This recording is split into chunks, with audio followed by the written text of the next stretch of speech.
Hey everyone, welcome back to another episode. Today I have a wonderful vegan spicy chorizo potato soup for you guys. It's going to be really good. It comes together in like 15 to 30 minutes. Let's get to it.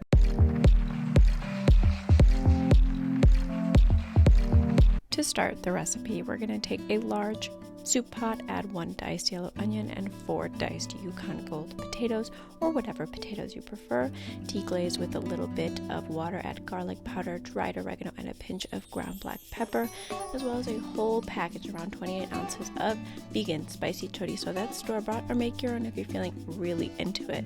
Add 20 ounces of whole or diced tomatoes and 6 to 8 cups of homemade veggie broth. I chose to use water and add a vegan veggie broth that was store-bought. Now we're going to do an optional parsley drizzle. I will leave all of the ingredients in the description. It comes together in 2 minutes. Let the soup simmer until everything is nicely cooked, approximately 20 minutes. I'm going to add navy beans, kidney beans, and a can of hominy to really get that southwestern feel, southwestern vibes. Add a pinch of lemon juice for balance, that parsley topping, and enjoy. This soup lasts for a week in the fridge or in the freezer up to several months. If you guys like this content, be sure to hit that subscribe button and follow for videos every Friday and daily shorts.